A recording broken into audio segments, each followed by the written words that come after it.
Bom dia, professores coordenadores, professores, sejam bem-vindos à nossa primeira ATPC da equipe dos anos iniciais, né, conforme proposta já pela Secretaria da Educação. E hoje o nosso trabalho vai ser diretamente relacionado ao EMAI, tá? E então, como primeira proposta, hoje nosso estudo é relacionado ao EMAI, tá? E como sugestão, nós vamos trabalhar uma pauta que já tem no AVA EFAP, que é sobre o uso da calculadora na sala de aula, tá? Então, os nossos objetivos de hoje é fortalecer a importância da organização e do planejamento das aulas, observando a intencionalidade pedagógica. Com um outro objetivo, vivenciar uma atividade com foco em resolução de problemas.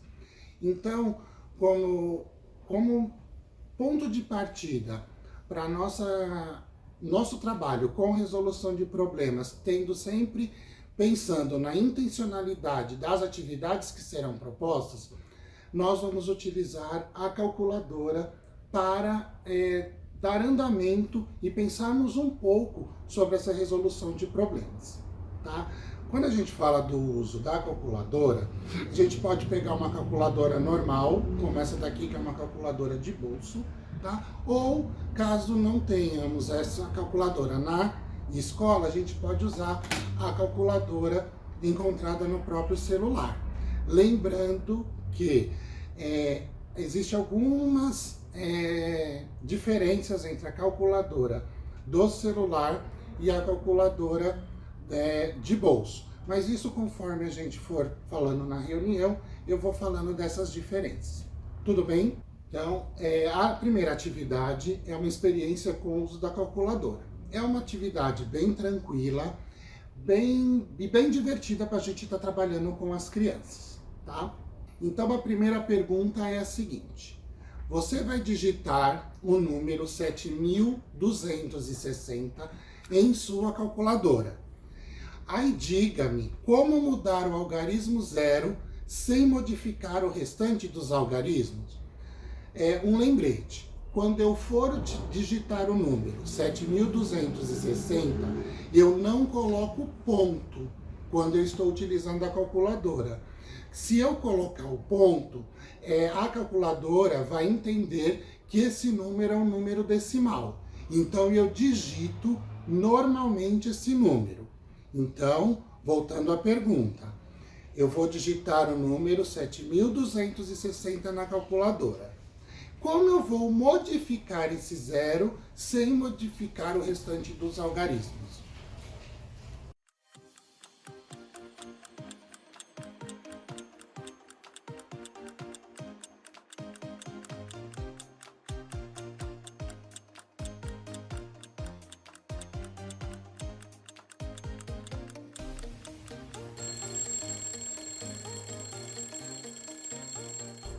Bom, gente, então qual é a resposta? Como o algarismo zero se encontra na casa da unidade, para modificá-lo, devemos adicionar qualquer número entre 1 e 9, tá? Então, lembrando que eu vou digitar o número normalmente, sem ponto, sem vírgula, sem nada. Como eu quero modificar o número zero, e o número zero ele se encontra na casa da unidade, eu só vou adicionar para modificar o número 1, do número 1 ao número 9. Digitou, somou, vai modificar somente o número zero. Tudo bem? Segunda pergunta. Vocês vão digitar o mesmo número, 7.260 em sua calculadora. Diga-me como mudar o algarismo 6 para 8 sem modificar o restante dos algarismos.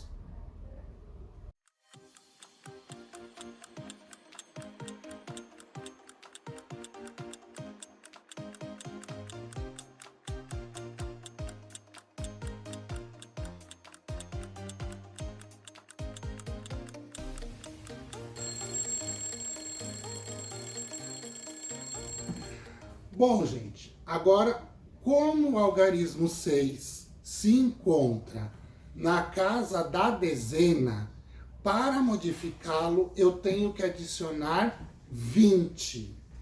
Pode acontecer um erro muito comum com as crianças, que, por exemplo, como eles somaram qualquer outro número na casa da unidade, eles podem pensar assim: ah, eu vou somar 2. Somei 2, né? Não, se eu colocar só o 2, eu vou estar somando a unidade. Para que eu some, modifique a dezena, eu tenho que somar a partir de uma dezena, tá? Então, no caso aí, para transformar o 6 em 8, eu vou adicionar 20, porque eu estou trabalhando na casa da dezena. Então, agora nós vamos para o item C, tá? Que é uma outra pergunta. Vocês vão digitar o mesmo número, 7.260 na calculadora. Diga-me como mudar o algarismo 2 para 5 sem modificar o restante dos algarismos?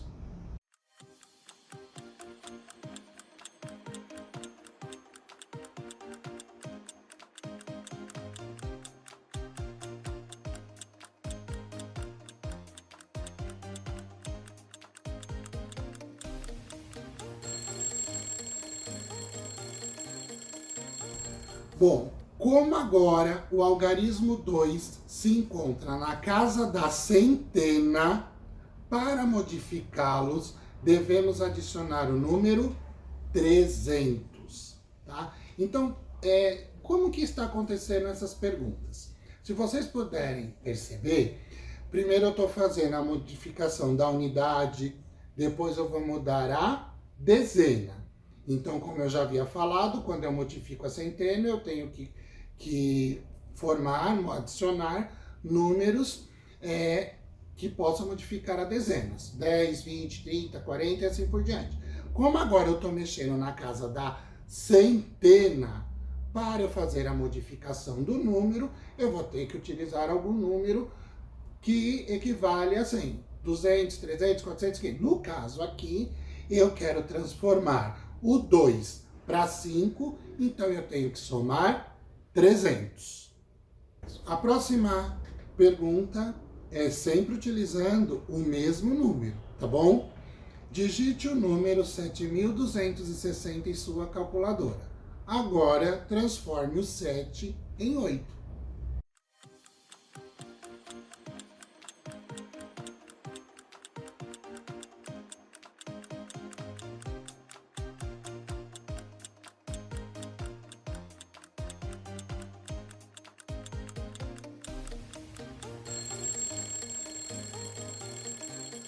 Bom, como o algarismo 7 se encontra na casa do milhar, como já foi apresentado anteriormente, a unidade, a dezena, a centena, agora ele aparece no milhar.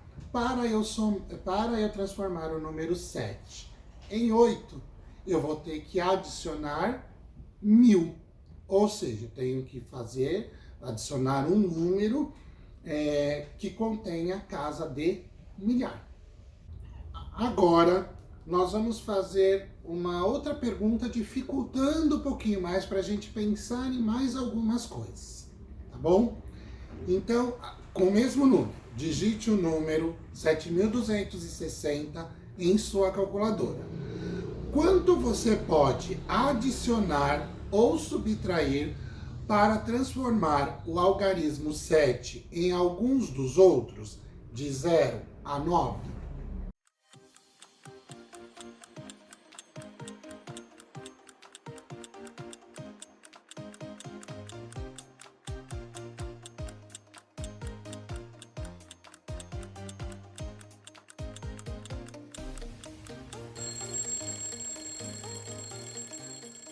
Bom, como eu novamente vou modificar o 7 para eu transformar esse número, adicionar ou subtrair para transformar esse 7, eu vou ter que sempre utilizar o número na calculadora, certo? Que tenha casas de milhar. Por exemplo, 1.000, 2.000, 3.000, 4.000, 5.000 e assim por diante. Tá bom? Lembrando que na calculadora, ao digitar números com casas de milhar, eu não posso colocar ponto ou vírgula.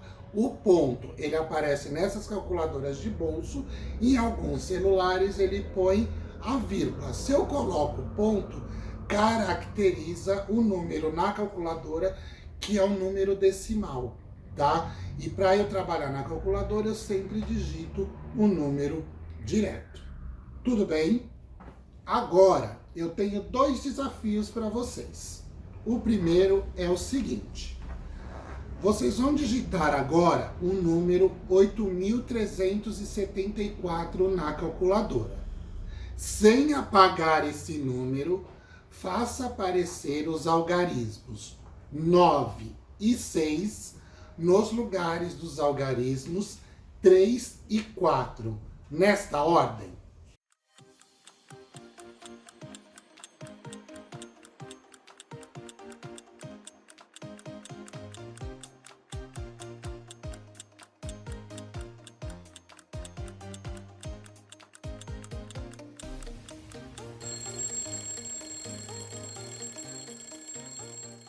Aí eu pergunto a vocês, o que você fez? Como é possível fazer essa mudança com 2 operações? Para eu fazer a mudança com 2 operações, como eu vou mudar os números 3 e 4 e transformar o 3 em 9 e o 4 em 6, o que eu tenho que pensar? Em qual casa se encontra cada um desses números, tá? Então, no caso do 3, ele se encontra na casa da centena.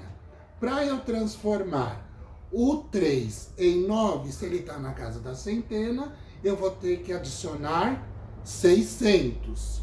No caso do 4, como ele está na casa da unidade, eu posso adicionar 2 apenas, que é, no caso, a casa da unidade. Então, como fica isso na calculadora? Eu faço 8.374 mais 600 e mais 2. Eu fazendo essa adição, eu consigo transformar o número 3 em 9 e o número 4 em 6, transformando no número 8.976. Agora eu vou fazer uma outra pergunta para vocês. Como é possível fazer essa mudança utilizando uma única operação?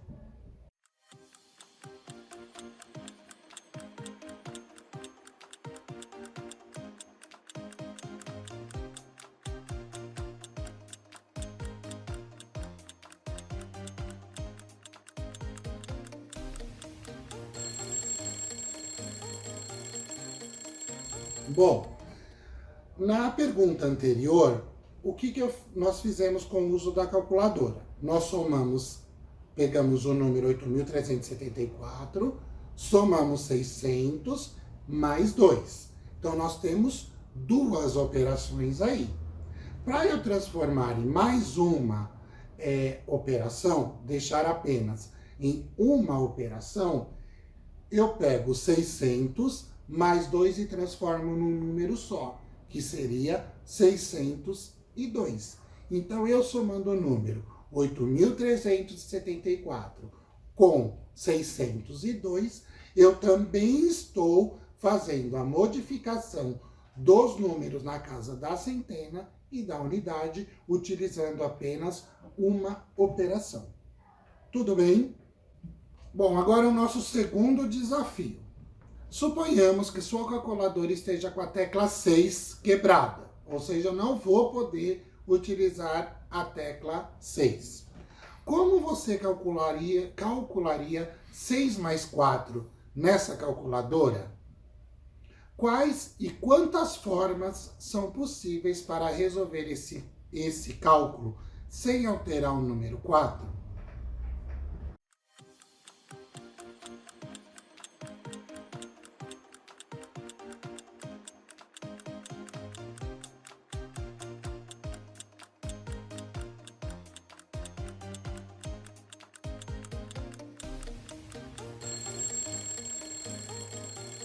No caso da primeira pergunta, como você calcularia 6 mais 4 na calculadora? Lembrando que eu não posso utilizar a tecla 6, que ela está quebrada, tá?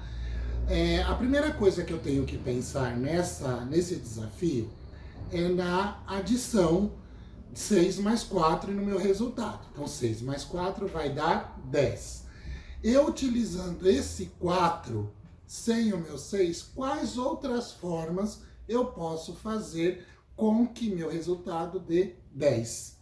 Então, no caso, eu não tenho 6, mas eu posso fazer 1 mais 5 mais 4, 5 mais 1 mais 4, 3 mais 3 mais 4, e assim eu vou pensando nas diferentes formas para eu utilizar outras operações ou outros números quando, no caso aqui, eu estou inutilizando uma das teclas da calculadora. Bom, agora nós fizemos a atividade, espero que vocês tenham gostado. É uma atividade bem simples. De repente, vocês podem estar utilizando esse recurso com outros números também, tá? Isso nada impede. Eu posso fazer o uso dessa calculadora em qualquer ano, tá? Lembrando que depende da intencionalidade dos objetivos da sua aula, né? No caso aqui, nós só trabalhamos o campo aditivo, tá? Eu posso, de repente, trabalhar o campo multiplicativo, né? Onde eu vou trabalhar a multiplicação e a divisão. Isso vai depender da sua intencionalidade na aula e dos objetivos propostos para aquela atividade, tá? Caso vocês não tenham a calculadora ou, de repente, as crianças ou você não quer utilizar o celular dentro da sala de aula, uma sugestão seria trabalhar com as fichas sobrepostas com a criança, lembrando sempre o grau de complexidade da atividade. Então, vocês têm que adequar sempre esse tipo de atividade ao ano em questão, tá? Em relação às fichas sobrepostas, uma coisa que a gente tem que sempre ficar atento é que no caso da calculadora, quando a gente efetua a operação, tá? Ela já vai dar o resultado direto. No caso das fichas sobrepostas, eu vou ter que registrar a operação na lousa e fazer essa operação junto com os alunos para que eles possam perceber a troca dos números de acordo com a ordem das classes. Agora, nós vamos pensar um pouquinho nessa atividade, o que ela trouxe para nós, né? Como ela pode contribuir essa atividade para a aprendizagem dos nossos alunos. Então, a primeira pergunta é o seguinte: quais objetos de conhecimento matemático estão sendo trabalhados? Como eu já havia falado anteriormente, os objetos de conhecimento matemático mais desenvolvidos nessa atividade é o campo aditivo e o estudo de ordens e classes. Porque nesta atividade, porque eu estou trabalhando diretamente o campo aditivo. Como eu já disse anteriormente também, eu posso estar trabalhando o campo multiplicativo, tá? Aí você, como professor, tem que fazer as suas adequações para a atividade, pensar nas perguntas que você vai fazer para os alunos e tudo mais. E lembrando uma coisa também, às vezes a gente pensa que as crianças elas conhecem a calculadora, tá? Uma sugestão também muito interessante para a gente estar trabalhando na calculadora é a gente pensar e mostrar para eles todas as teclas que fazem parte da calculadora, tá? No caso, essa de bolso aqui, ela é bem simples, ela só tem algumas operações, as operações básicas, tá? Não é nada tão complicado para estar explicando para as crianças. Tudo bem? Aí uma outra pergunta para a gente pensar nessa atividade é: vocês chegaram a notar um aumento gradual de complexidade entre as questões? Se vocês perceberem, ao final, eu coloquei 2 desafios para vocês. Nós trabalhamos a adição da unidade, depois a adição da dezena, a adição da centena, a adição do milhar.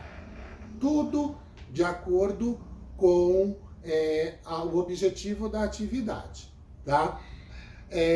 Aí as outras 2 últimas perguntas que eu coloquei como desafio, ela já estava colocando um conhecimento a mais em relação à utilização das operações e do uso dessa calculadora com as crianças. Tudo bem? Isso é muito importante. Toda vez que a gente for pensar numa atividade, a gente ou pensa em desafios, ou quando você estiver montando a sua atividade com as crianças, pensar em outras sugestões de perguntas que eles consigam refletir mais, colocar em xeque os conhecimentos que eles têm, você observar durante esta atividade quais as dificuldades que eles estão trazendo, né? Mesmo no manuseio da calculadora, se eles estão entendendo, compreendendo esta operação, compreendendo o que está acontecendo, tá? Isso é algo que a gente também tem que pensar diante desta atividade.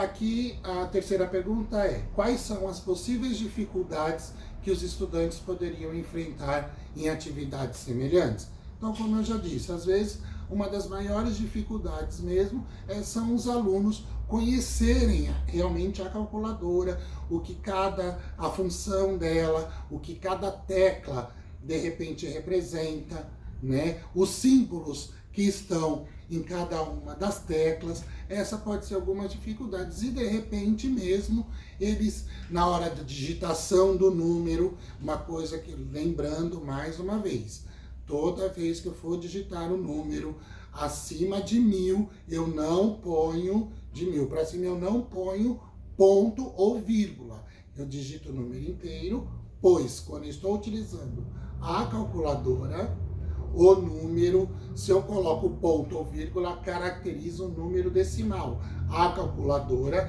ela entende, a memória da calculadora, ela entende que isso é um número decimal. Correto? Uma outra pergunta importante para a gente estar pensando é em que momentos fazemos o uso desse instrumento. Como ele pode nos ajudar? Gente, isso fica a critério da sua aula, da sua proposta em relação à atividade.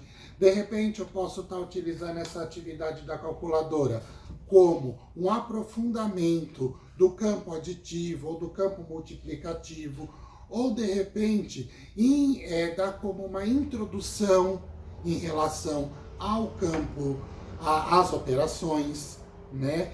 Então isso fica a critério de cada um, tá? O momento de utilizar, como vai utilizar, isso aqui é uma sugestão de atividades para vocês, tá? Mas fica a critério de cada professor utilizar e da forma que achar mais viável ou melhor, depende também de como, da maturidade dos alunos, do grau de conhecimento que eles têm em relação a algumas operações, tá? Aos números, à ordem de classes, tá bom? Isso vai depender muito da sua proposta e, como eu falei, da intencionalidade da sua aula, tá?